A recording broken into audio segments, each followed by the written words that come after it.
"Don't sign it!" CEO's lawyer screamed at the wedding, exposing the cruel secret in the bride's contract. But before we dive into the full story, let me know where you're watching from and what time it is. Now subscribe to the channel and let's get started. "I can't breathe," Zara Johnson whispered, clutching the beaded bodice of her wedding gown. "This is really happening today." The morning sun streamed through the tall windows of the Plaza Hotel in Manhattan. Staff members hurried across the grand ballroom, arranging white roses and crystal decorations for what society magazines called the wedding of the decade. "More orchids on the main table, please," directed the wedding planner, checking items off her clipboard. Mr. Stone specified that everything must be perfect. In a private suite upstairs, Richard Stone adjusted his black bow tie for the third time. His hands trembled slightly, unusual for a man who regularly made billion-dollar decisions without flinching. "Everything okay, sir?" asked his assistant, laying out cufflinks on a velvet tray. "Yes, fine," Richard said, though his reflection showed otherwise. At 45 years old, his dark hair had touches of gray at the temples, giving him a distinguished appearance in his custom Tom Ford tuxedo. Just wedding day nerves, I suppose. 2 floors away, Zara stood alone in her bridal suite. At 30 years old, the respected art gallery owner had never looked more beautiful or more troubled. The handmade Vera Wang gown fit perfectly on her slender frame, perhaps too perfectly. She had lost weight over the past few weeks, a fact her closest friends had noticed but politely avoided mentioning. "Zara, your mother is asking when you'll be ready for photos," called her maid of honor through the door. "Tell her 5 more minutes," Zara answered, turning away from her reflection. She picked up her phone, checked for messages, then put it down again. In another part of the hotel, James Wilson sat on the edge of his bed, staring at a manila folder. The 60-year-old lawyer had barely slept. Yesterday afternoon, a private investigator had delivered this folder, and its contents had kept him awake all night. "What am I going to do?" he whispered to the empty room, tucking the folder inside his jacket. The weight of it felt like a stone against his chest. By 11 o'clock, guests began arriving. Women in designer dresses and men in tuxedos filled the lobby. "Have you seen the flowers? They must have cost a fortune," whispered one guest to another. "I heard Richard spent $2 million on this wedding," replied her companion. "When you're worth billions, I suppose that's nothing." Inside the ballroom, ushers guided guests to their seats. The executives from Stone Technologies occupied the first 3 rows on Richard's side. Sandra Chen, head of research and development, nodded to Marcus Bentley, the company's chief financial officer. "Big day for the boss," Marcus commented. "Marriage and our AI announcement in the same month. Talk about life changes." On the bride's side, Henry and Martha Johnson sat stiffly in the front row. Henry tugged at his collar while Martha repeatedly smoothed her dress. "Stop fidgeting," Martha whispered. "Everyone is watching us." "Sorry," Henry replied, his face tight with worry. "I just want everything to go well for our daughter." At exactly 12 o'clock, the string quartet began playing. Flower girls scattered rose petals down the aisle, followed by bridesmaids in pale blue dresses. The 500 guests turned expectantly toward the doors. The wedding march started. Zara appeared in the doorway, a vision in white.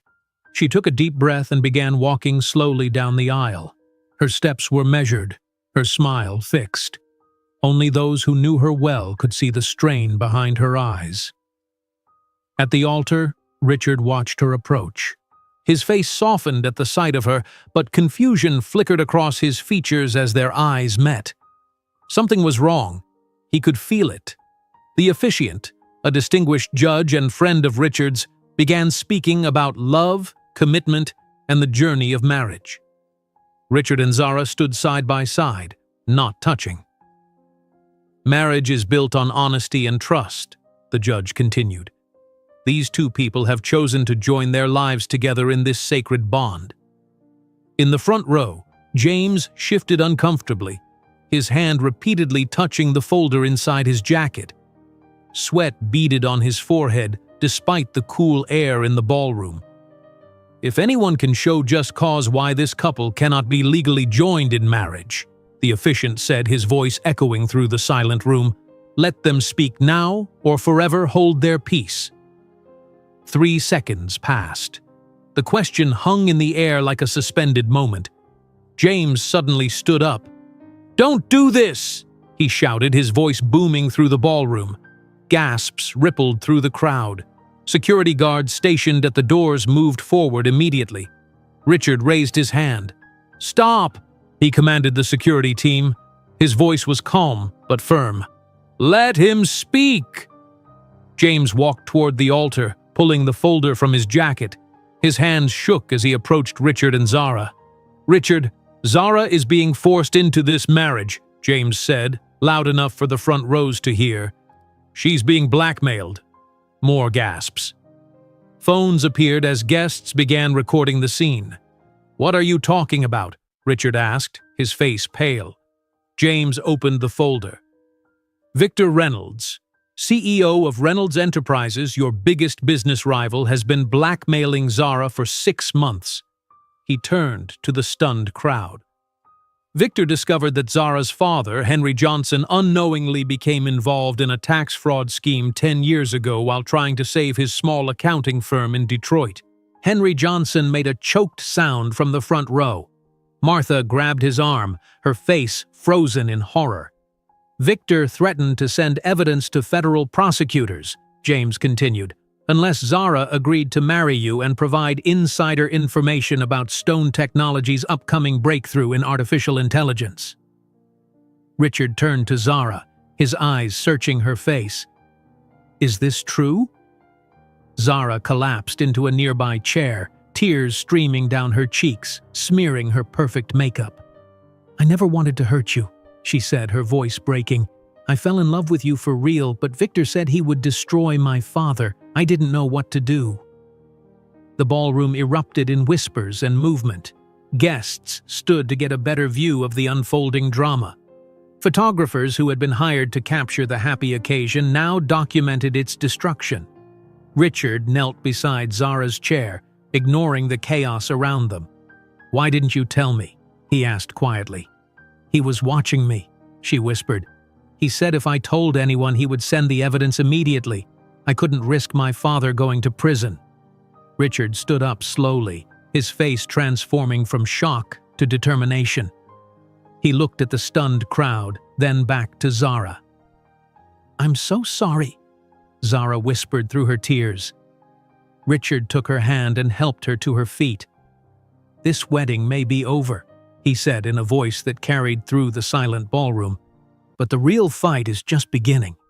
Security guards quickly cleared the grand ballroom as Richard gently guided Zara through a side door. Her wedding dress rustled against the carpet of the Plaza Hotel's private office, where James followed with the folder of evidence clutched tightly in his hand. "Lock the door," Richard said to his head of security. "No one comes in without my permission." Zara sank into a leather chair, her makeup streaked with tears. "I wanted to tell you so many times," she said. "Victor has been watching my every move." Richard knelt beside her, his face serious but calm. "Show me everything." James spread the contents of the folder across the mahogany desk. "These are recordings of calls between Zara and Victor Reynolds. My investigator obtained them yesterday." Richard pressed play on the first recording. Victor's smooth voice filled the room. "Remember our deal, Zara. Marry Stone, get the AI research details, or Daddy goes to prison. It's simple." Zara's voice replied, shaking, "I need more time. The wedding is in 2 weeks. After that, I want weekly reports on Stone's AI progress." Richard stopped the recording, his jaw tight. He pulled out his phone and dialed. "Sandra? It's Richard. Lock down all AI research immediately. Full security protocol." He paused. "No, I can't explain right now, just do it." Outside the office, the sounds of confused guests and reporters grew louder. James peeked through the curtains. "News is spreading. People are taking pictures, posting online. Richard's phone buzzed with incoming messages. "Stone Technologies stock is already dropping," he said, scanning the alerts. "After-hours trading is going crazy." The phone rang. Richard checked the screen. "It's Marcus Bentley." "Are you going to answer?" James asked. "Not yet." Richard turned to Zara. "We need to get you and your parents somewhere safe. Victor won't be happy when he realizes his plan is exposed." Zara looked up, her eyes red. "What about you?" "I'll stay in New York with James. We need to fight back against Victor from here." Richard squeezed her hand. "My Lake Tahoe estate has full security. No one will find you there." James nodded. "It's the right move. I'll arrange transport immediately." Richard's phone rang again. This time he answered, putting it on speaker. "Marcus, I know you have questions."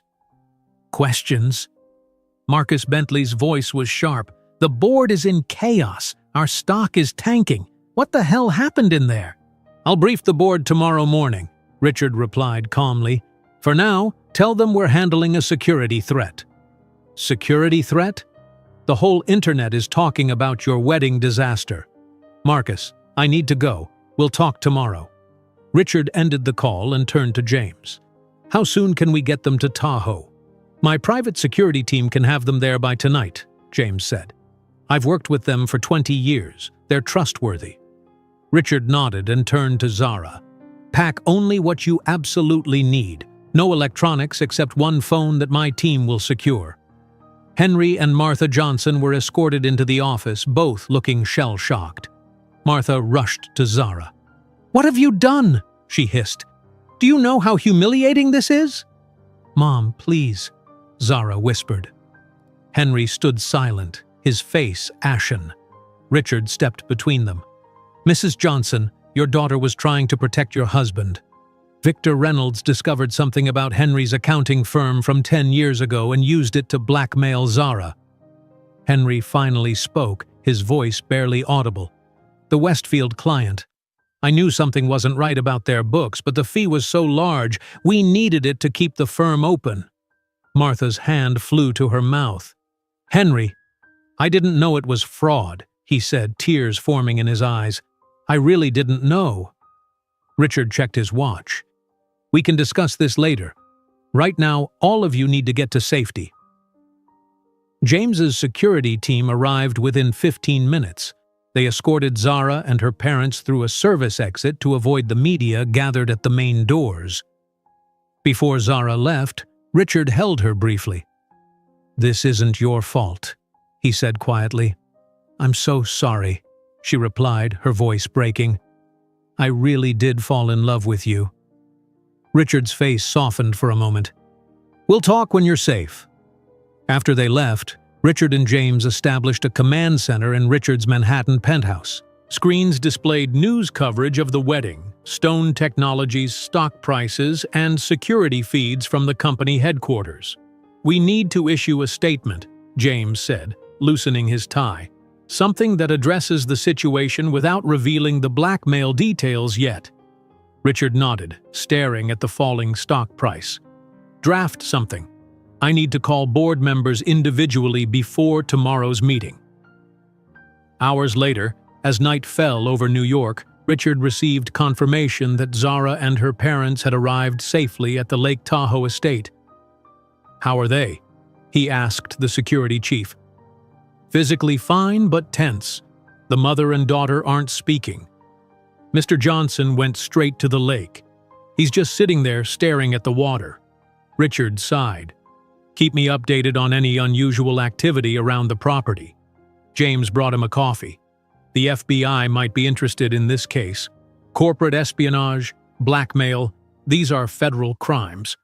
"Let's gather more evidence first," Richard said. "I want to be certain we can take Victor down completely when we move."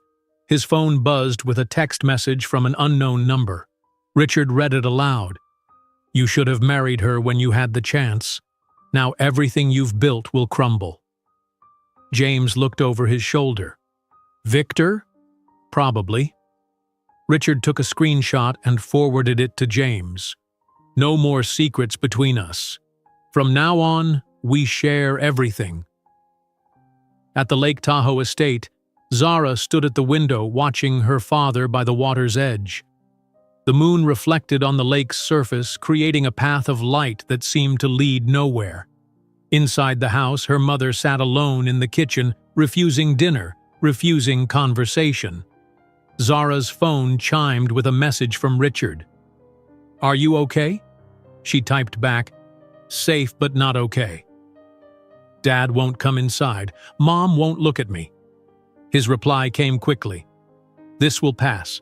Try to rest." Zara put down the phone and closed her eyes. The weight of secrets lifted had left an emptiness in its place. She wondered if anything would ever feel normal again.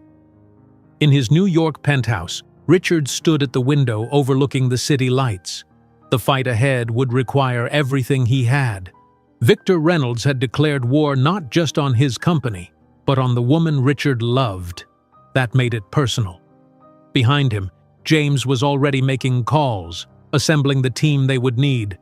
Security experts, investigators, lawyers, the best in their fields. Tomorrow would bring the board meeting, media questions, stock market reactions.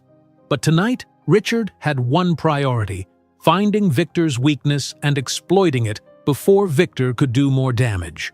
The first battle had been lost at the wedding altar.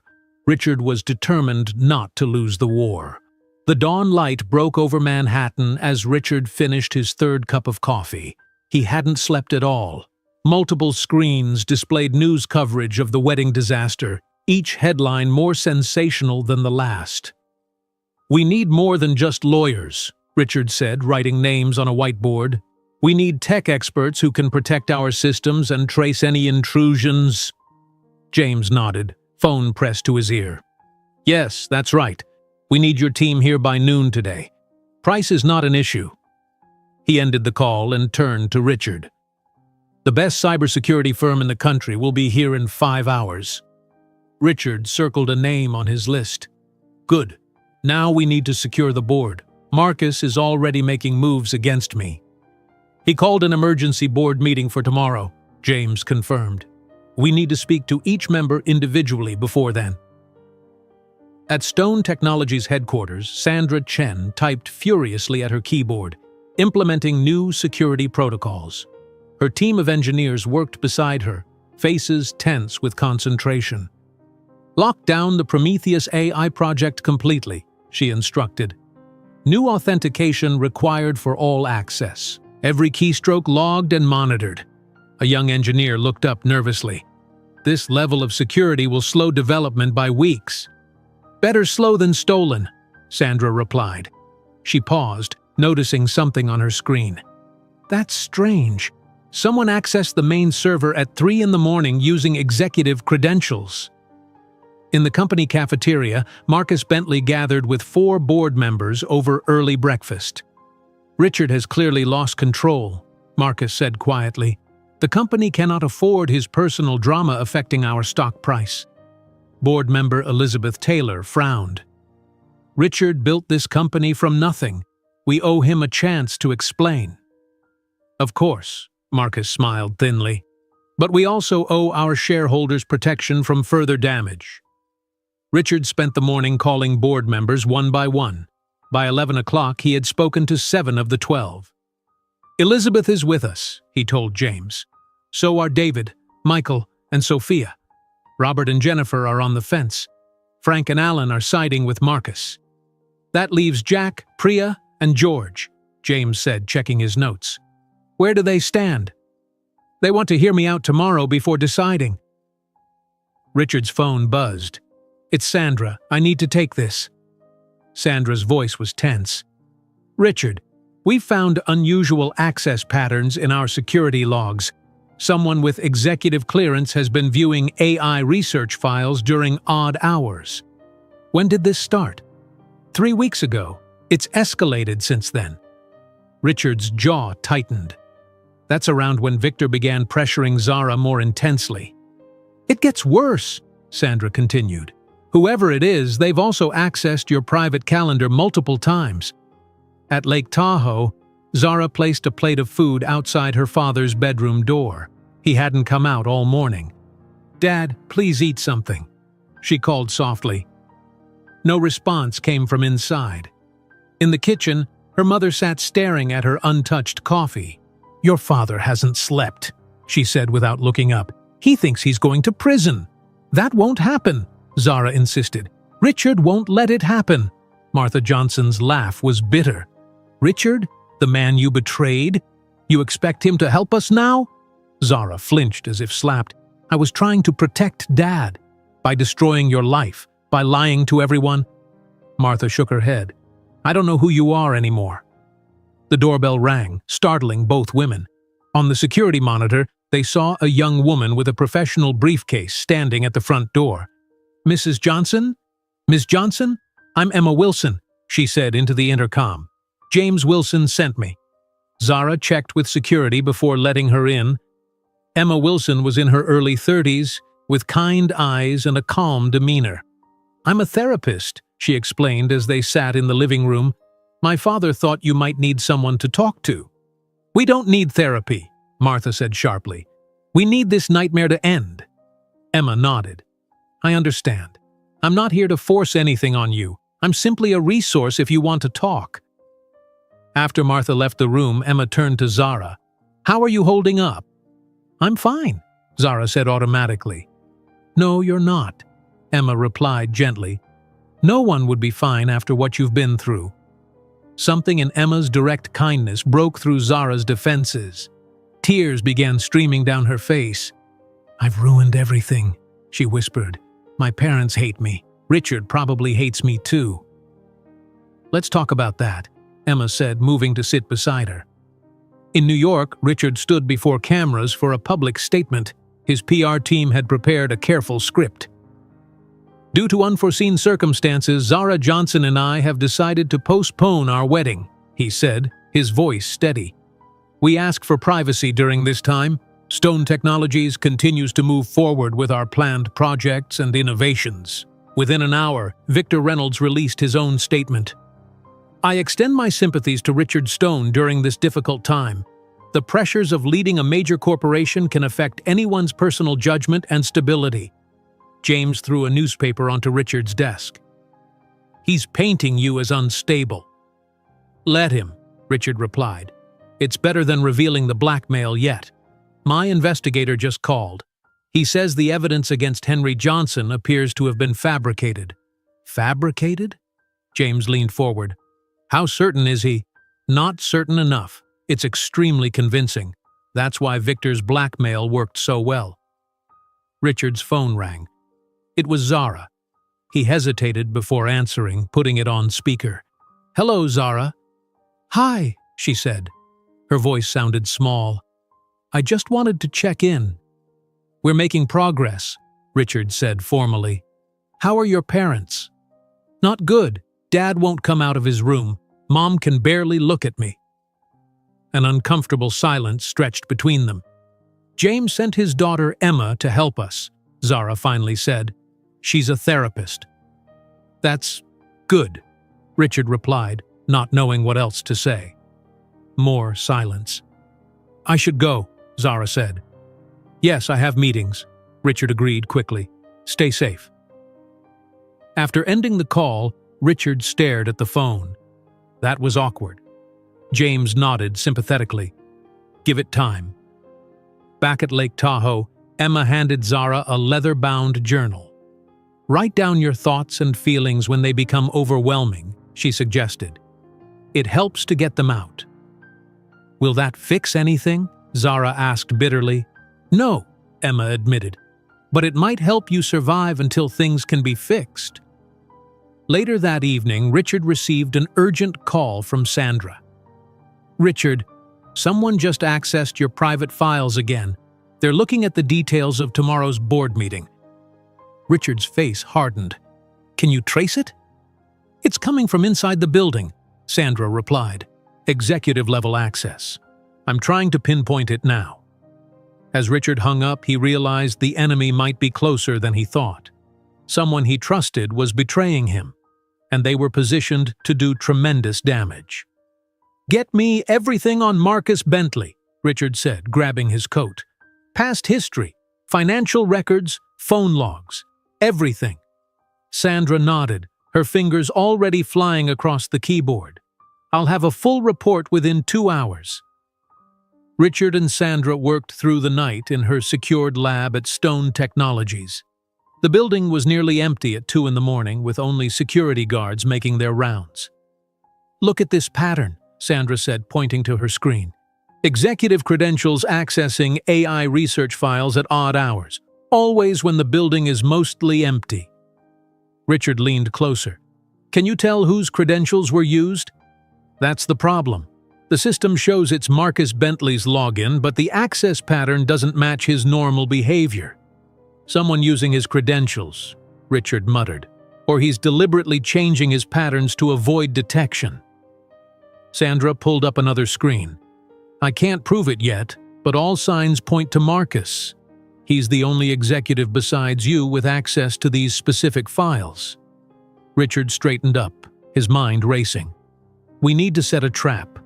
Create a fake vulnerability report in the AI system, something that looks real but isn't. Make it accessible only to executive-level credentials. A bait file, Sandra nodded. If Victor acts on the fake vulnerability, then we'll know Marcus is feeding him information. They worked until dawn, crafting a convincing but entirely fictional weakness in the AI security protocol. Sandra embedded tracking code that would alert them if anyone accessed or copied the file.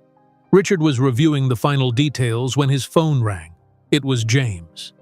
Turn on CNBC right now, James said urgently. Richard grabbed the remote and switched on the television in Sandra's lab. Victor Reynolds' face filled the screen, standing at a podium with the Reynolds Enterprises logo behind him, offering shareholders a 20% premium on current stock value, Victor was saying smoothly. Stone Technologies has excellent foundations, but recent events have created instability in leadership. Reynolds Enterprises can provide the steady guidance needed to realize the full potential of their innovations. He's launching a hostile takeover, Richard said, his voice tight. It gets worse, James replied. I've already received calls from 3 board members who think we should consider the offer. Richard turned to Sandra. How soon before our trap is ready? It's live now, she said. Any executive accessing those files will trigger an alert directly to both our phones. At Lake Tahoe, Zara and Emma walked along the shoreline. The morning was cool, with mist rising from the water's surface. I've always tried to fix everyone's problems, Zara said, skipping a stone across the water. When my parents struggled financially during my childhood, I got part-time jobs at 14 to help. When my father's business nearly failed, I postponed college for a year to work. Emma listened carefully. And when Victor threatened your father, I did what I always do. I took responsibility for solving the problem. Zara stopped walking. But this time, I hurt people I love. You made a choice based on patterns established throughout your life, Emma said. Understanding those patterns is the first step to changing them. Zara looked out over the lake. I should have trusted Richard with the truth. Why didn't you? I was afraid. Victor was so threatening. And Zara hesitated. I guess I didn't want to burden Richard with my problems. That's the pattern again, Emma pointed out gently. Believing you have to handle everything alone. Back at the house, they found Henry Johnson sitting in the kitchen, a cup of coffee in front of him. He looked up as they entered. Dad, Zara said, surprised to see him out of his room. How are you feeling? Henry's face was drawn, but his eyes were clearer. I need to tell you something, Zara. Something I should have told you months ago. Emma started to leave the room, but Henry shook his head. You can stay. Maybe it's good to have a therapist hear this. He took a deep breath. 10 years ago, when the Westfield account came to my firm, I knew something wasn't right with their books. The numbers were too perfect, but the fee they offered would save my practice after 3 bad years. Tears formed in his eyes. I told myself I was just doing my job, that their finances weren't my responsibility. But deep down, I knew. Zara sat beside him and took his hand. Why didn't you tell me when Victor first approached me?" "Shame," Henry said simply, "and fear. I couldn't bear the thought of you seeing me as a criminal, or worse, watching me go to prison." "So we both kept secrets to protect each other," Zara said softly. Henry nodded, tears streaming down his face. Zara embraced him, her own tears falling. Emma watched silently, witnessing the first step toward healing. In New York, Richard faced a conference call with major investors. Their questions were pointed, their concern evident in their voices. "The stock has fallen 15% in 2 days," said one investor. "What's your plan to stabilize the situation?" "The hostile takeover bid is affecting stock price temporarily," Richard replied calmly. "Our technology and market position remain strong. I'm meeting with the board tomorrow to present our counter strategy." After the difficult call, Richard slumped in his chair. James poured 2 glasses of whiskey and handed one to him. "The board meeting tomorrow will be brutal," James said. "Marcus has been working the members hard." Richard swirled the amber liquid in his glass. "We need something unexpected, something that changes the narrative completely." James took a long sip of his whiskey. "What if we turn the tables on Victor?" "How?" "Instead of defending against his takeover attempt, what if we launch one of our own? Make a bid for Reynolds Enterprises?" Richard stared at James. "That's extremely risky. We'd need to raise enormous capital in a short time." "Yes, but it would catch Victor completely off guard. He expects you to be playing defense, not offense." Richard considered the idea, his mind calculating possibilities. "It could work. We'd need to approach friendly investment banks immediately." James smiled for the first time in days. "I'll make the calls." Richard's phone buzzed with an alert. He checked the screen and his eyes narrowed. The bait file was just accessed. Executive credentials. Marcus Bentley's login. Where was it accessed from? Richard checked the details Sandra had sent. "His office, right now." "Let's pay him a visit," James suggested. "Not yet," Richard cautioned. "Let's see if Victor acts on the information first." 3 hours later, business news channels exploded with a new development. Stone Technologies had made a surprise bid to acquire Reynolds Enterprises. "This unexpected move by CEO Richard Stone has Wall Street buzzing," the CNBC anchor reported. Reynolds Enterprises stock jumped 12% on the news. In his office at Reynolds Enterprises, Victor Reynolds watched the report, his face contorted with rage. He hurled his glass against the wall, shattering it. "Get me Stone's vulnerabilities!" he shouted at his assistant. "The AI weakness Bentley told us about!" His PR director entered cautiously. "Sir, the press is requesting comments on Stone's takeover bid." Victor straightened his tie, composing himself. "Tell them Reynolds Enterprises rejects this desperate attempt by an emotionally unstable CEO to distract from his personal and professional failures." "A personal attack?" the PR director questioned. "That might seem—" "Just do it," Victor snapped, "and get me everything we have on Stone's mental state. Past relationships, business conflicts, anything that suggests instability. I want him to look like a madman by this time tomorrow." At the Lake Tahoe estate, Richard's security chief approached Zara with concern on his face. "Ms. Johnson, we've detected someone photographing the property from the surrounding woods. Our team is investigating, but I recommend closing all curtains and staying away from windows until further notice." Zara's hand flew to her mouth. "Did you catch them?" "No, ma'am. They disappeared before our patrol reached the location. But we found footprints and signs of camera equipment." Zara's phone rang. It was Richard. She answered immediately, her voice shaking. "Richard, someone was watching the house." There was a brief silence on the line. Then Richard's voice, tight with concern. "Pack your things. All of you. We're moving you somewhere safer tonight."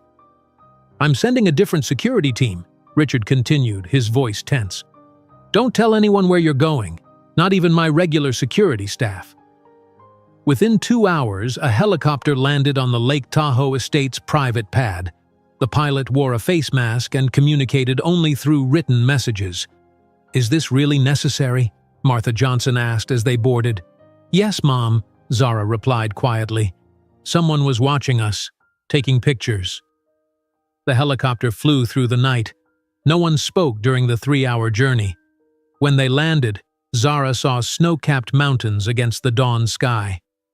"Welcome to Colorado," their new security chief said.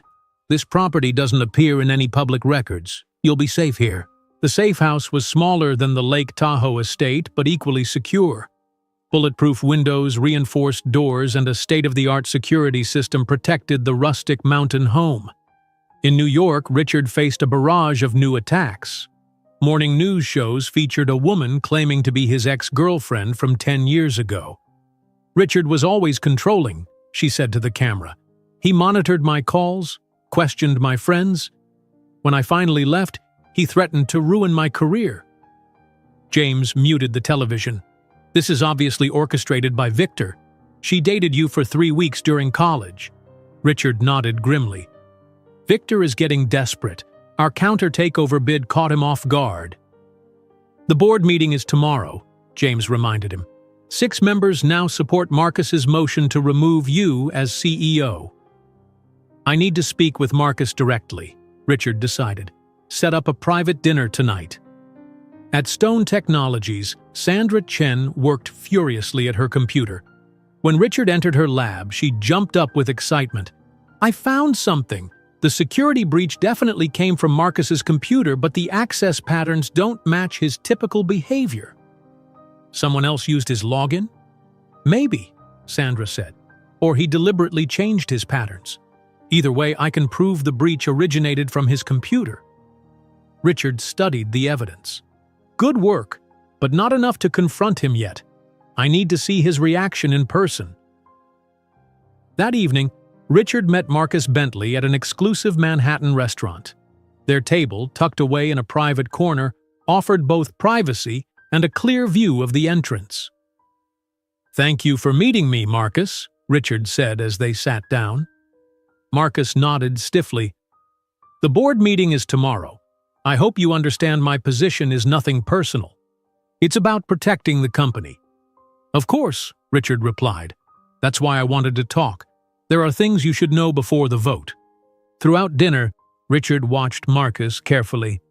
The CFO checked his phone repeatedly, turning it slightly away from Richard's view each time. "The pressure from Victor is intense," Richard said casually. "We're taking additional security measures." Marcus looked up. "What kind of measures?" "Moving our AI research to a secure facility in Seattle, for one thing." Richard lied smoothly. "The transfer begins next week." Marcus's eyes widened slightly before he controlled his expression. "That's a significant move. The board should have been consulted. It's a temporary security measure within my authority as CEO," Richard replied. "I'm sure you understand the need for discretion." When Marcus excused himself to use the restroom, Richard texted Sandra, "Watch for access attempts to Seattle facility files." In Colorado, Zara stared at her phone. She had been writing and deleting the same message to Richard for an hour. Finally, she pressed call. Richard answered immediately. "Zara? Is everything okay?" "Yes," she said, her voice stronger than it had been in days. "I've been thinking. I want to go public about Victor's blackmail." "That's too dangerous," Richard replied immediately. "It's my decision," Zara insisted. "I'm tired of hiding. I'm tired of Victor controlling my life through fear." There was silence on the line. "Richard, are you there?" "I'm here," he said softly. "I've missed your voice." The simple admission broke something open between them. "I've missed you too," Zara whispered. "I never wanted any of this to happen. I thought I was protecting my father, but I ended up hurting everyone, especially you." "You were faced with an impossible choice," Richard said. "I understand that now." "Do you think—" Zara hesitated. "Do you think we could ever start over?" "I don't know," Richard answered honestly. "But I'd like to try." When this is over." They talked for almost an hour, more openly than they had in months. When they finally hung up, Zara felt lighter despite the uncertainty ahead. The next morning, Richard received an unexpected call. The caller identified himself as Special Agent David Thompson of the FBI. "Mr. Stone, we need to meet. Today, if possible." "Regarding what matter?" Richard asked cautiously. "We've been investigating Victor Reynolds for corporate espionage against several technology companies, including yours." The meeting took place in a nondescript federal building in downtown Manhattan. Two agents sat across from Richard and James. "We've had Victor Reynolds under surveillance for 6 months," Agent Thompson explained. "Your situation caught our attention because it fits his pattern." "What pattern?" James asked. "Identifying personal vulnerabilities in his competitors and exploiting them," the female agent replied. "Often using blackmail or manipulation." Richard leaned forward. "I can provide evidence of his blackmail attempt against Zara Johnson and her father." "That would be helpful," Agent Thompson nodded. "But we need more to make a strong case." "I want immunity for Henry Johnson," Richard said firmly. "He was an unwitting participant in whatever tax issues Victor used against him." The agents exchanged looks. "We can recommend that to the prosecutors, but we can't guarantee it." After the meeting, Richard and James walked back toward Richard's car. "The FBI involvement changes everything," James said. "If they build a strong enough case—" "Richard Stone!" a reporter shouted, rushing toward them with a camera. "Can you comment on the latest allegations from your former business partner?" Richard's security detail quickly blocked the reporter as they got into the car. "This is getting worse," Richard muttered as they pulled away. "The board meeting is in 3 hours." "We have Sandra's evidence about Marcus," James reminded him. "And the FBI investigation adds credibility to our claims about Victor." Richard nodded, but his mind was racing. The car stopped at a red light, and Richard glanced out the window. What he saw made his blood freeze. Across the street, James Wilson, his lawyer and mentor, was getting into a black sedan. The man holding the door open was Victor Reynolds. "Stop the car," Richard said sharply. "Sir?" the driver questioned. "Never mind, keep going," Richard amended, pulling out his phone. He dialed James's number, then looked at the man sitting beside him. "Who are you?" The man, who looked exactly like James, smiled sadly. "I'm James Wilson, Richard. Who did you just see?"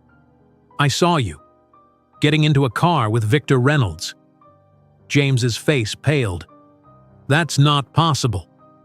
Richard ended the call he had just placed to James, the call that the James sitting next to him had not received.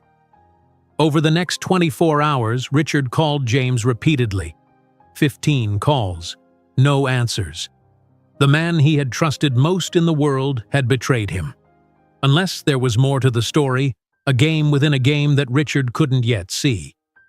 Richard sat alone in his office, staring at the framed photo of himself and James from the company's opening day. For 20 years, James had been his mentor, lawyer, and closest friend. The image of James entering Victor's car kept replaying in his mind.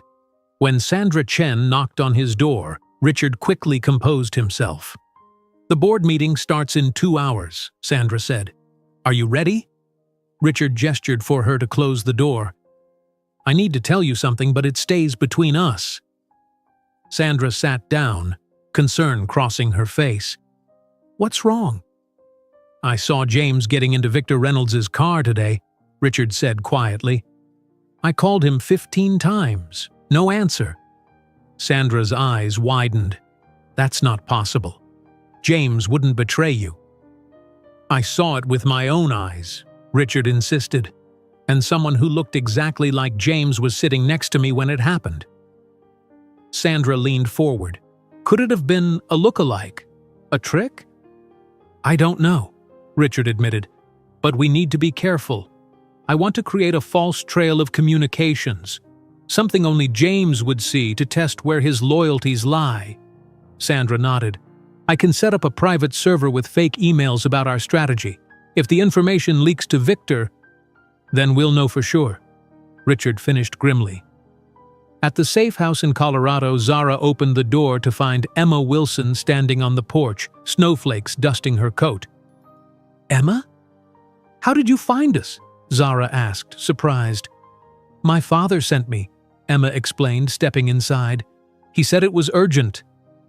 Once inside, Emma pulled a sealed envelope from her bag. Dad said to give this only to you and to tell no one else I came here. Zara opened the envelope with shaking hands. Inside was a handwritten note. Trust nothing you hear, only half of what you see. Below the cryptic message were banking details for accounts in the Cayman Islands, all with Victor Reynolds' name, along with notes about Victor's daily schedule and habits. What does this mean? Zara asked, confused.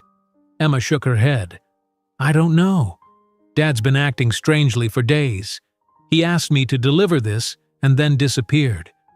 I haven't been able to reach him since yesterday. Zara immediately called Richard, who answered on the first ring. Richard, Emma Wilson is here with a strange message from James, Zara explained quickly. It says, trust nothing you hear, only half of what you see, and there's financial information about Victor. There was silence on the line. Then Richard spoke carefully. Does it look like James's handwriting? Yes, definitely, Zara confirmed. Tell Emma to stay with you, Richard instructed. I think James might be running his own operation against Victor. In Manhattan, Richard and Sandra finalized their plan for the board meeting. They created a presentation featuring impressive but entirely fake AI research advances. We'll tell the board members this is confidential information about our breakthrough, Richard explained. The real files will be monitored. If anyone tries to access them remotely during or after the meeting, we'll catch our mole, Sandra finished. As board members arrived at Stone Technologies headquarters, Richard greeted each one personally. When Marcus Bentley entered, Richard shook his hand firmly. Marcus, glad you could make it, Richard said, watching the CFO's face carefully. Wouldn't miss it, Marcus replied with a tight smile. The boardroom filled with tension as the meeting began. Marcus presented his case first, showing slides of plummeting stock prices and negative press coverage. Leadership requires stability, Marcus concluded. Richard's personal situation has created unavoidable damage to our company's reputation and value. When it was Richard's turn, he stood calmly. The past week has been challenging, he acknowledged. But Stone Technologies remains fundamentally strong. Our technology is still years ahead of competitors, including Reynolds Enterprises. He clicked to the next slide. Which brings me to today's special presentation. Before you vote on my leadership, you deserve to see what we've been developing. Richard led the board members to his private laboratory. Security guards checked everyone's phones and devices before allowing them inside. What you're about to see doesn't leave this room, Richard said seriously. Our AI breakthrough is nearly complete. For the next 30 minutes, Richard and Sandra presented impressive demonstrations and data. The board members watched with growing excitement. Only Richard and Sandra knew the presentation was carefully crafted fiction. Halfway through, Marcus checked his watch. Excuse me, I need to use the restroom. As soon as Marcus left, Sandra glanced at her tablet. A small alert flashed on the screen. Someone was attempting to access the real AI files remotely. In the hallway, security cameras tracked Marcus as he moved not toward the restroom, but to a quiet corner. He pulled out a second phone, one that had escaped the security check, and made a call. In Sandra's lab, a recording system captured both sides of the conversation. It's me, Marcus said quietly. Stone is showing the AI breakthrough right now. It's more advanced than we thought. Get me details, Victor's voice replied. Specific capabilities, timelines. I'll try, but security is tight. They collected phones at the door. Find a way, Victor snapped, or our arrangement is finished. When Marcus returned to the lab, Richard continued the presentation as if nothing had happened. Inside, he felt a grim satisfaction. They had their proof. After the presentation, the board voted 7-5 to keep Richard as CEO. Marcus's face darkened with anger as the results were announced. Later that evening, Richard composed a carefully coded email from his private account. He sent it to James's personal email address, not his work one. "Old friend, times have changed. The lake house holds memories from 15 years ago. Remember what we found there? Perhaps it's time to visit again." The lake house reference was from a fishing trip only James would remember.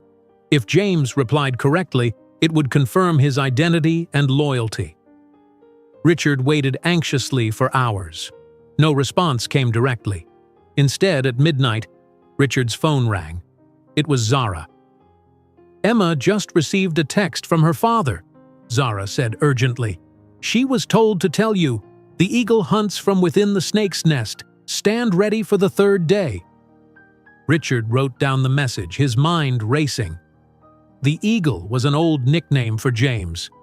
The snake's nest had to be Victor's organization. And the third day. Tomorrow is the second day after the board vote, Richard realized aloud. Whatever James is planning will happen the day after tomorrow. "Richard, what's going on?" Zara asked, concern in her voice. "I think James has infiltrated Victor's organization," Richard replied slowly. "He's gathering evidence from the inside, possibly at great personal risk." "Why wouldn't he tell you?" "Plausible deniability," Richard said. "If I don't know what he's doing, I can't accidentally expose him." After ending the call, Richard stared at the cryptic message. James was alive and apparently working undercover, but that meant he was in terrible danger. If Victor discovered James's true purpose, James wouldn't leave alive. And Richard had just one day to prepare for whatever was coming. The morning of the decisive board meeting arrived with gray skies over Manhattan. Richard adjusted his tie in the mirror, his mind focused on the day ahead. James's cryptic message suggested something major would happen tomorrow, but today's vote would determine if Richard still had a company to fight for. Richard's security team met him in the lobby of his building. "6 guards today, sir," the head of security said. 3 visible, 3 plain clothes." "Good." Richard nodded. "Stay alert. We don't know what to expect." When Richard entered Stone Technologies' headquarters, employees stopped and watched him pass. Some offered encouraging smiles, others quickly looked away. News of the board's vote to potentially remove him had spread through the company. In a private conference room, Richard met with Sandra for a final review of their plan. "We have solid evidence that Marcus accessed confidential files and communicated with Victor," Sandra confirmed, sliding a folder across the table. "The recording is clear. He's definitely our mole." Richard opened the folder, examining the transcripts. "We'll only use this if necessary. I want to see how the meeting unfolds first." "And Zara?" Sandra asked. "Is she ready to join by video if needed?" Richard nodded. "Yes, though I hope it doesn't come to that. Victor might retaliate if she goes public with the blackmail story." As board members began arriving, Richard greeted them in the reception area. Most seemed uncomfortable, avoiding eye contact or keeping conversations brief. Only Elizabeth Taylor, the longest-serving board member, spoke candidly. "This isn't right, Richard," she said quietly. "After everything you've built, to be treated this way." "Thank you, Elizabeth," Richard replied. "Just keep an open mind during the meeting. That's all I ask." At exactly 10 o'clock, the board members took their seats in the main conference room.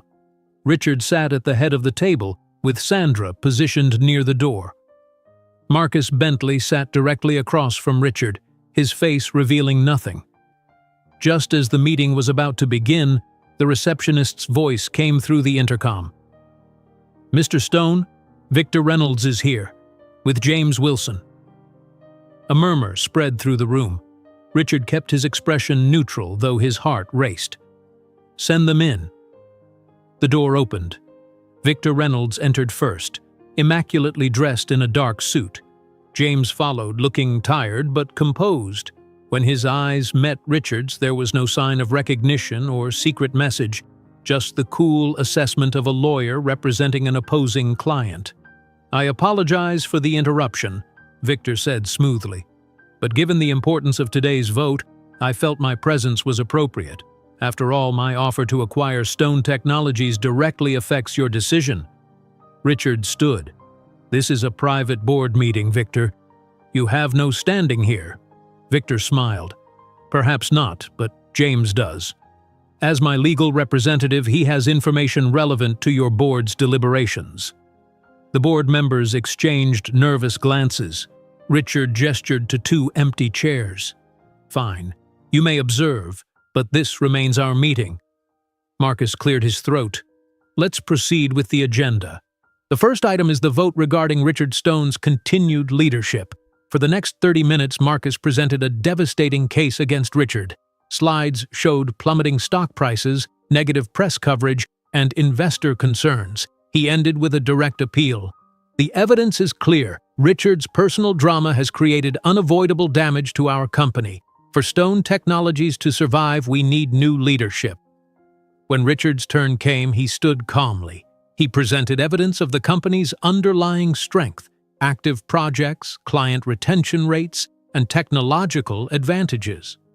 "Yes, our stock has suffered a temporary setback," Richard acknowledged, "but our foundation remains solid. The AI breakthrough we reviewed yesterday proves we're still years ahead of competitors." As the debate intensified, board members began asking pointed questions. The room felt divided, with some clearly supporting Richard while others leaned toward Marcus. Suddenly, Victor raised his hand. "If I may interrupt, I have a proposal that might resolve this situation." Richard nodded reluctantly. "I'm prepared to withdraw my hostile takeover bid," Victor announced, "if Richard voluntarily steps down as CEO. This would stabilize the stock price immediately and allow for a smooth transition." The offer created instant buzz among board members. Several looked at Richard expectantly. "That's very generous, Victor," Richard replied coolly, "but I don't negotiate under pressure." "Before we proceed further," James Wilson spoke up for the first time, "I request permission to address the board." Richard nodded, watching James carefully. James stood, opening his briefcase. "As Victor Reynolds' legal representative, I've spent considerable time reviewing his business practices and acquisition strategies." He began distributing documents to board members. "My client has authorized me to share his vision for integrating Stone Technologies into the Reynolds portfolio." Victor smiled confidently as the papers circulated. "You'll note on page 3, James continued, the proposed management structure after acquisition, and on page 4, the financial arrangements for key executives." Board members flipped through the documents with interest. Victor leaned back in his chair, looking pleased. "Unfortunately," James said, his tone shifting slightly, "during my review, I discovered some concerning patterns in Reynolds Enterprises' previous acquisitions." He distributed another set of documents.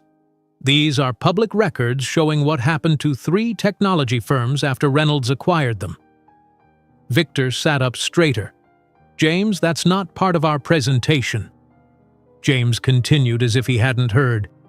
"In each case, the acquired company was stripped of assets, patents were transferred to offshore entities, and employees were terminated within 6 months." "That's enough," Victor said sharply. "And these documents," James said, pulling more papers from his briefcase, "seem to show unusual transactions between Reynolds Enterprises and several offshore accounts." Victor stood abruptly. "Those are confidential. You had no right to access them." "I apologize," James said mildly. "I must have accidentally included them with the acquisition papers. How careless of me." The board members stared at the damning financial records, then at Victor's reddening face. "You'll regret this," Victor hissed at James. He turned to the board. "These documents are being presented without context. They prove nothing." James picked up one particular page. "This transfer of $20 million to a Cayman Islands account occurred the day after Victor met with Marcus Bentley at the Four Seasons Hotel last month." Marcus jumped to his feet. That's a lie. I never… He stopped suddenly, realizing his mistake. I don't believe anyone mentioned where the meeting took place, Marcus, Richard said quietly. Marcus glanced frantically at the door. As he moved toward it, Sandra stepped into his path. 2 security guards appeared behind her. Marcus Bentley, Sandra said firmly. We have recorded evidence of you transmitting confidential company information to Victor Reynolds. Security will escort you to a meeting with FBI agents who are waiting downstairs. Victor pulled out his phone. This is absurd. I'm calling my lawyers. The real ones this time? Richard asked, finally allowing himself a small smile as he looked at James. Understanding dawned across the boardroom. James hadn't betrayed Richard. He had infiltrated Victor's organization to gather evidence. Victor's face contorted with rage as he realized he'd been outmaneuvered. His fingers moved quickly on his phone, typing a message rather than making a call. Richard noticed the movement and felt a sudden chill. Victor was cornered, desperate, and dangerous. Victor's fingers moved frantically across his phone screen. Richard noticed his rapid typing and signaled to security. Everyone stay calm, Richard said, raising his hand toward the guards. Mr. Reynolds, please put your phone down. Victor ignored him, pressing send on a message. Seconds later, the boardroom door burst open. 3 FBI agents entered, weapons visible but not drawn. Victor Reynolds, Marcus Bentley, the lead agent announced. We need you to come with us for questioning regarding corporate espionage and blackmail charges. The board members gasped collectively, some pushing their chairs back from the table. Marcus went pale, his eyes darting between Victor and the door. This is absurd, Victor said, still clutching his phone. I'm being framed. The lead FBI agent stepped forward. Sir, please put your phone on the table and place your hands where we can see them. Instead of complying, Victor made a sudden movement, reaching inside his jacket. Security guards moved toward him, but they were too late. Victor pulled out a small handgun. Stay back! He shouted. Chaos erupted. Board members dived under the table. Security guards drew their weapons. The FBI agents took defensive positions. In one swift motion, Victor grabbed James by the collar and pressed the gun against his head. Nobody moves, Victor commanded, backing toward the wall with James as his shield. I'll kill him if anyone comes closer. Richard remained standing, his hands raised in a calming gesture. Victor, put the gun down. This won't help your situation. Victor laughed bitterly. My situation? My situation was destroyed 20 years ago by this man. He tightened his grip on James. Isn't that right, Dad? The room fell silent. Every eye turned toward James, who closed his eyes briefly in resignation. Dad? Richard repeated, confusion evident on his face.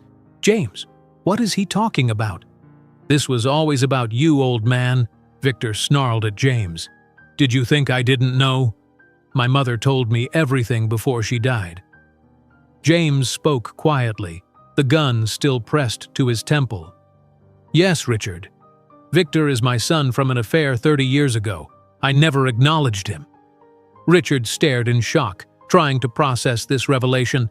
Suddenly, years of Victor's obsessive competition with Stone Technologies made sense. It wasn't just business rivalry, it was personal vengeance. You watched me grow up from a distance, Victor continued, his voice shaking with rage. Sent money but never showed your face. Then you found Richard, your perfect substitute son, the one you were proud to stand beside in public. During this exchange, Marcus attempted to delete files from his phone.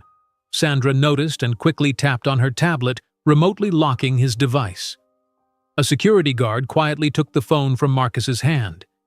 Richard slowly lowered his hands, his mind racing. Victor, I had no idea about any of this, but this isn't the way to resolve it. Shut up! Victor shouted. You had everything I should have had. His guidance, his connections, his respect. Richard took a careful step forward. I understand you're angry. Your father should have acknowledged you. That was wrong. Don't try to sympathize with me, Victor warned. pressing the gun harder against James's head. Richard continued speaking calmly. My father abandoned our family when I was 12. He chose alcohol over us. I know what it feels like to be rejected by someone who should have protected you. Victor's eyes narrowed. You're stalling. I'm telling you the truth, Richard replied. James became a father figure to me because I'd lost mine, but he never should have denied you. As Richard kept Victor engaged, James made eye contact with the FBI agent positioned behind Victor. A silent understanding passed between them. My mother died alone, Victor said, his voice cracking slightly. While he was building your empire, she was working 2 jobs to support us. She never stopped loving him, even after he abandoned her. James spoke softly. Victor, I was a coward. I chose my reputation over responsibility. I'm sorry. Sorry doesn't fix 30 years, Victor shouted. In that moment of emotional distraction, James made his move. He suddenly dropped his weight and twisted, elbowing Victor in the stomach. As James fell to the floor, the FBI agent fired a single shot, hitting Victor in the shoulder. Victor stumbled backward, but as he fell, his finger tightened on the trigger. A second shot rang out. James cried out in pain and collapsed. James! Richard rushed forward as both men lay bleeding on the boardroom floor. Security guards secured Victor's weapon while FBI agents handcuffed him despite his injury. Medical teams were called immediately. Richard knelt beside James, pressing his hand against the wound in his mentor's chest. Blood seeped between his fingers. Stay with me, James, Richard urged. Help is coming. James looked up at Richard, his face pale. I should have told you both the truth years ago, he whispered. So many secrets. The paramedics arrived within minutes, quickly taking over James's care. As they lifted him onto a stretcher, Richard asked, Will he make it? We'll do everything we can, one paramedic replied, her face serious. The bullet missed his heart, but he's lost a lot of blood. Across the room, other medical personnel worked on Victor, who remained conscious but silent, his eyes fixed on the ceiling. Hours later, Richard paced the hospital waiting room. The board members had reconvened briefly after the shooting and unanimously voted to keep Richard as CEO. Marcus Bentley had been taken into FBI custody along with the evidence of his communications with Victor. Sandra arrived with coffee for Richard. Any news? James is in surgery, Richard replied, his voice rough with worry. They say the next few hours are critical. And Victor? Treated and under guard. The bullet went through his shoulder. He'll recover. Richard sat heavily in a plastic chair. All these years and I never knew. James had a son he never acknowledged. Sandra placed a comforting hand on his shoulder. People make terrible mistakes, even good people. A doctor in surgical scrubs approached them. Mr. Stone, I have an update on Mr. Wilson. Richard stood quickly. Is he... He's stable, the doctor said. The surgery was successful, but his recovery will be difficult. He's asking for you. Can I see him? Richard asked. The doctor nodded. Only for a few minutes. He's still under heavy medication. Richard followed the doctor to the intensive care unit. James lay connected to monitors and IV lines, his face pale against the white pillow. He opened his eyes as Richard approached. Victor? James asked weakly. He'll recover, Richard replied. He's under guard in another wing. James closed his eyes briefly. Richard, there's more I need to tell you. About Victor. About everything. The doctor says you need rest, Richard said gently. No, James insisted, his voice gaining urgency. I need you to bring Victor here. There are secrets I need to confess to both of you before it's too late. Richard hesitated. James, he just tried to kill you. Please, James whispered. It's time for the whole truth. As Richard left the room, he called Zara to update her on the dramatic events. She listened in shock as he described the confrontation and James's revelation. "So James is Victor's father?" Zara asked, trying to process this new information. "That's why Victor has been targeting you all these years?" "It seems that way," Richard replied. "James wants to talk to both of us together. I'm not sure it's a good idea, but he's insistent." After ending the call, Richard approached the nurse's station. A doctor came toward him with a grave expression. "Mr. Stone, James is asking for you and Victor. He says there are secrets he needs to confess to both of you before it's too late." Richard stood frozen for a moment, processing the doctor's words. "How soon can this happen? Is James strong enough?" "Mr. Wilson is stable but weak," the doctor replied. "He's insistent that this can't wait. We advised against it, but he's determined." Richard nodded. "I'll speak with the FBI agents about bringing Victor." After lengthy discussions with federal agents and hospital security, arrangements were made. 2 hours later, Richard entered James's hospital room. The space was filled with beeping monitors and the smell of antiseptic. James lay propped up slightly on pillows, his face pale but his eyes alert. Across the room, Victor Reynolds was in a second hospital bed, handcuffed to the railing. An FBI agent stood by the door, watching silently. Victor's shoulder was bandaged, his arm in a sling. His face showed no emotion as Richard entered. "You came," James said weakly, attempting to smile. "Of course," Richard replied, pulling a chair between the two beds. "Though I'm not sure this is a good idea." James shook his head slightly. "It's necessary. There are things you both need to hear." He took a labored breath. "Things I should have said decades ago." "The doctors say you should rest," Richard cautioned. "I've rested long enough," James replied. "Too long." He turned his head slightly to look at Victor. 30 years too long." Victor stared at the ceiling, his jaw tight. James began speaking, his voice growing stronger with each word. 30 years ago, I was a young attorney at Harrison and Walsh in Boston. Ambitious, focused entirely on my career.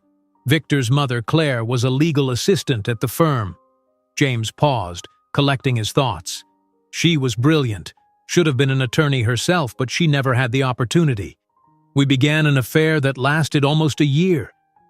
Victor's eyes remained fixed on the ceiling, but his breathing quickened. When Claire told me she was pregnant, I panicked, James continued.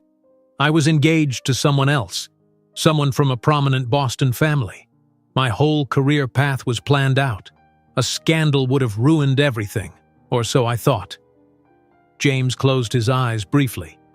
I gave her money, set up a trust fund for the child, but I refused to acknowledge Victor publicly. I made her sign papers agreeing never to reveal I was the father.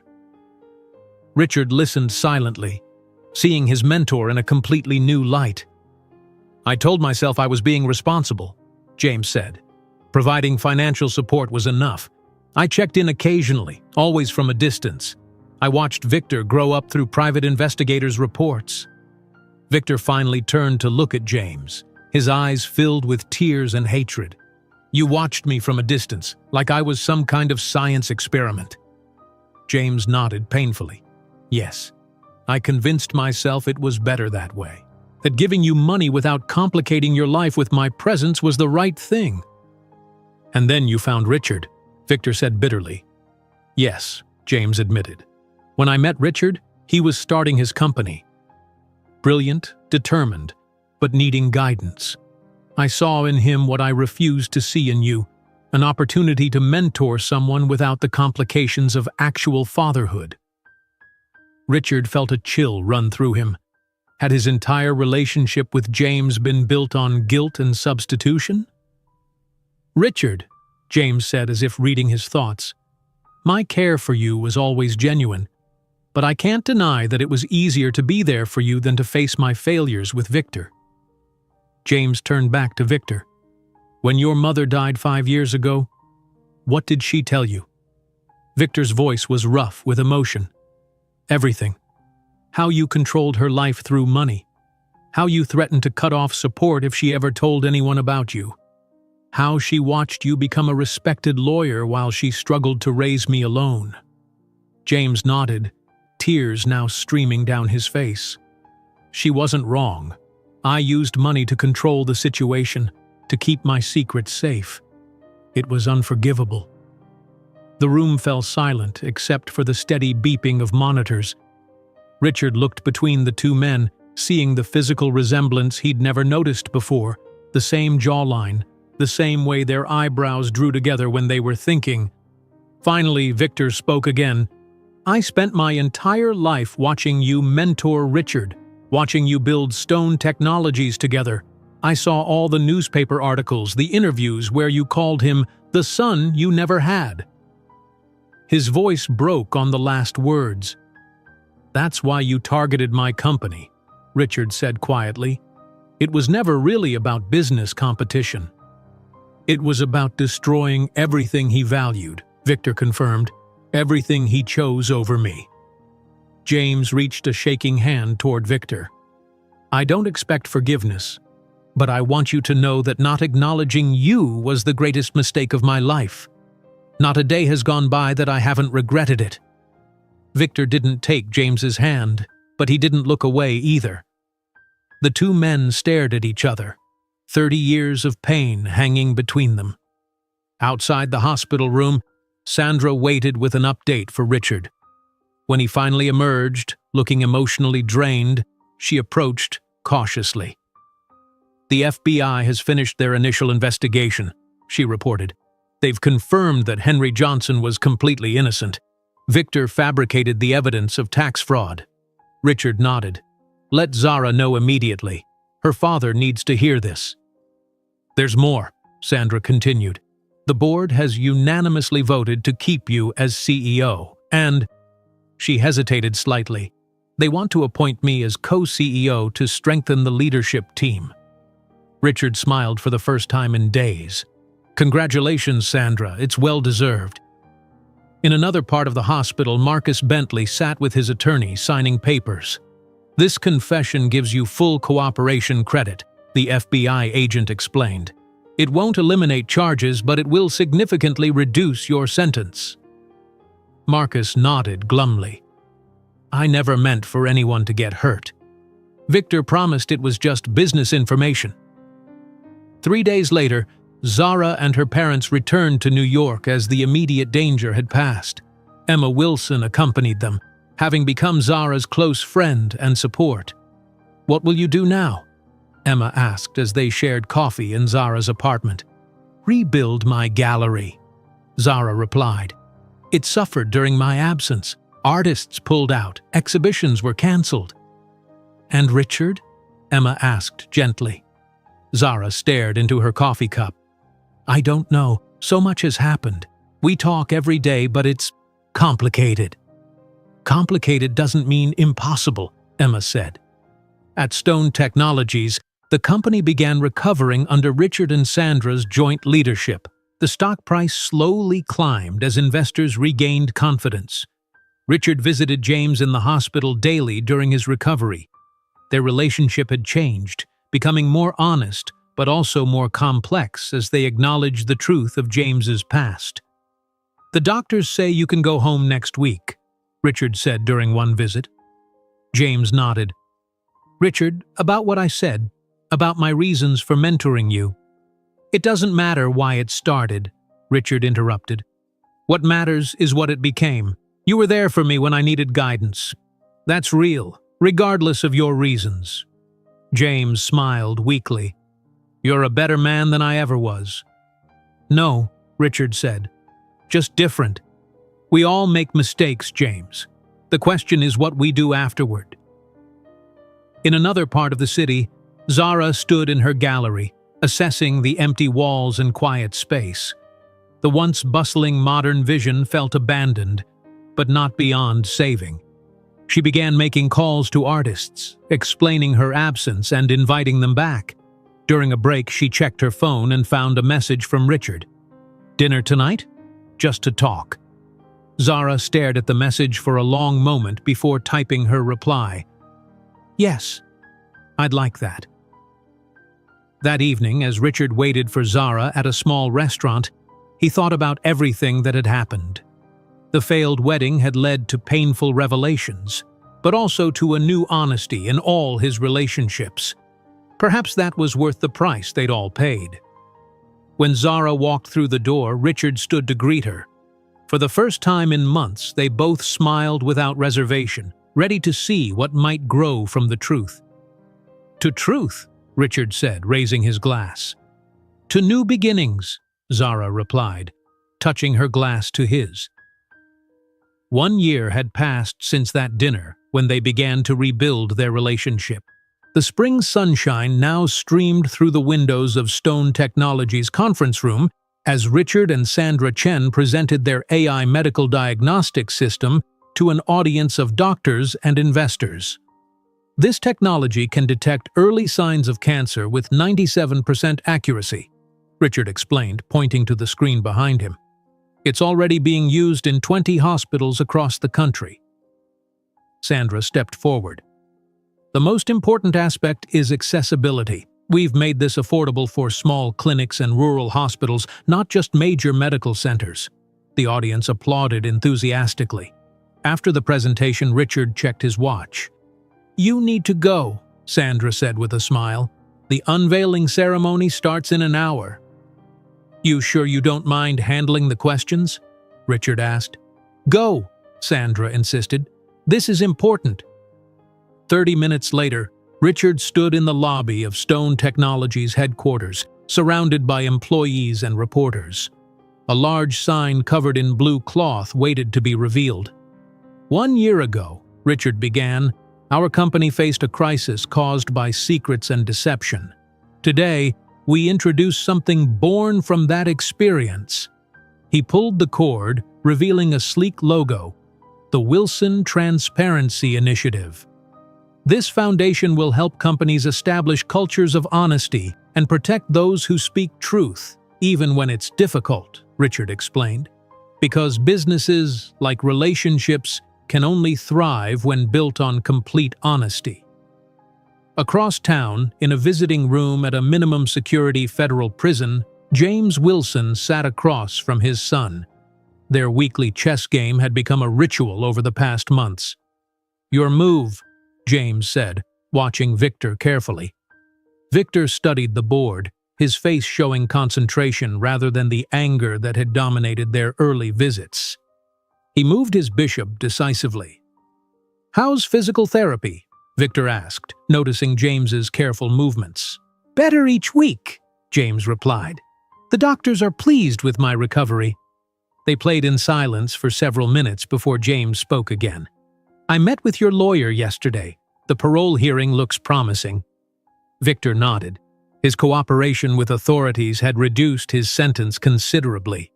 "I've been thinking about what I'll do when I get out." "And?" James prompted gently. "I might try teaching. Business ethics, ironically enough." A small smile crossed Victor's face. "I've learned a lot about what not to do."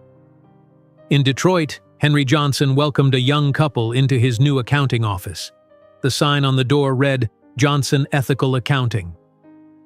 "We're just starting our restaurant business," the woman explained. "We need help setting up our books properly." Henry smiled warmly. "That's exactly why I opened this practice, to help small businesses succeed the right way." He didn't mention that Richard Stone had provided the startup funding, or that Stone Technologies now referred all their Detroit area employees to him. In New York's Soho district, Zara's gallery buzzed with activity. The sign above the door had changed slightly. Modern Vision, Truth in Art. The current exhibition featured artists whose work addressed themes of honesty and deception. "The response has been amazing," Zara told a reporter from Art Weekly. "People connect with authentic stories, even difficult ones." After the interview, Zara met Emma Wilson for lunch at their favorite cafe. "How are your parents doing?" Emma asked as they settled at their table. "So much better," Zara replied. "Dad's business is thriving. Mom has finally stopped treating me like I might break any moment. Emma laughed. And my therapy practice is half filled with your referrals. The group session for families affected by secrets is particularly popular. The two women had become close friends over the past year. Emma's therapy practice, focusing on family trauma, had grown quickly. Any special plans for tomorrow? Emma asked casually. Zara tilted her head. Why would I have special plans for tomorrow? No reason, Emma replied, a mysterious smile playing on her lips. The next morning, Richard called Zara early. Can you meet me at the Central Park Cafe at noon today? Sure, Zara said, puzzled by his formal tone. Everything okay? Everything's fine, Richard assured her. Just want to show you something. When Zara arrived at the small cafe near the Central Park Lake, she immediately understood the significance of the date. Exactly 1 year ago, their wedding was supposed to have taken place at the Plaza Hotel. Richard waited at a table overlooking the water. Instead of his usual business suit, he wore casual clothes, jeans, and a simple button-down shirt. You remembered, Zara said softly as she sat down. I thought we should reclaim this day, Richard replied. Make it about truth instead of deception. They ordered coffee and talked about their week. The conversation flowed easily between them, a testament to the work they'd done rebuilding their relationship. I wanted to bring you here because this place means something to me, Richard said after a while. This is where my parents used to bring me as a child before my father left. It was the last place I remember being happy as a family. Zara reached across the table and took his hand. Thank you for sharing that with me. Richard took a deep breath. Zara, this past year has taught me so much. About trust, about honesty, about what really matters. He reached into his pocket and pulled out a small box.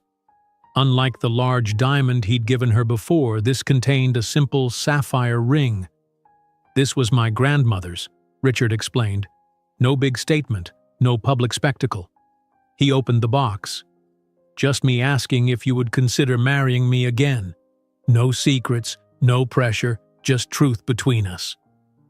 Tears filled Zara's eyes. Yes, she whispered. With all my heart, yes. 2 months later, a small gathering of 30 people assembled at the Central Park Boathouse. Flowers decorated the simple space, but there were no elaborate displays or extravagant arrangements. Henry Johnson waited with Zara in a small side room. Ready, sweetheart? He asked, adjusting his tie nervously. Not yet, Zara replied. We're waiting for someone. The door opened and James Wilson entered slowly, walking with a cane. He had insisted on being part of the ceremony despite his still recovering health. James, Henry greeted him warmly. You're looking well. Well enough to share this honor with you, James replied. He turned to Zara. Richard asked if I would help give you away, along with your father. I'd be honored if you'll have me. Zara hugged him gently. I would love that. Outside, Richard waited beside the officiant. Sandra, Emma, and their closest friends watched as the music began. James and Henry walked on either side of Zara, both men moving carefully but proudly. When they reached Richard, both fathers placed Zara's hands in his, a symbol of their blessing and support. The ceremony was brief but meaningful. When the time came for vows, Richard and Zara had written their own. I promise to trust you with my truths, Richard said, even when they're difficult to share. I promise to listen to yours with an open heart. I choose to build our life on honesty, knowing that truth sometimes hurts but secrets always destroy. Zara's voice was steady as she spoke. I promise to share my burdens instead of carrying them alone. I promise to trust you enough to be vulnerable. I choose you, knowing who you truly are, and I invite you to know me the same way. After the ceremony, the small group gathered for dinner by the lake. As the sun began to set, Richard stood to make a toast. "Today marks not just our marriage, but a new chapter for all of us," he said, looking around at the faces of those who had journeyed through the past year with them. The Wilson Transparency Initiative is expanding to include educational programs for business students and support groups for families healing from secrets. He raised his glass. "Some people build relationships on passion or convenience, but we built ours on the hardest foundation of all, absolute truth, and that's why it will last forever." As evening fell, Richard and Zara danced under the stars beside the Central Park Lake. No photographers, no society pages, no elaborate reception, just two people who had found their way back to each other through honesty and forgiveness. "Are you happy?" Richard asked softly. "Completely," Zara replied, her head resting against his shoulder. "This is exactly how our wedding should be." Around them, their chosen family celebrated, James speaking quietly with Victor, who had received special permission to attend, Henry and Martha Johnson dancing slowly nearby, Sandra and Emma laughing together at a table. They had all been transformed by the truth, not despite the pain it brought, but because of it. The secrets that once divided them had become the foundation for deeper connections than any of them had thought possible. As Richard held Zara close under the night sky, he knew that some journeys begin where you least expect them. Theirs had started with a wedding that wasn't, and led to one that was everything a marriage should be: honest, intentional, and true. If you enjoyed today's video, I'm sure you'll love the next one. Don't waste time. Just click on the screen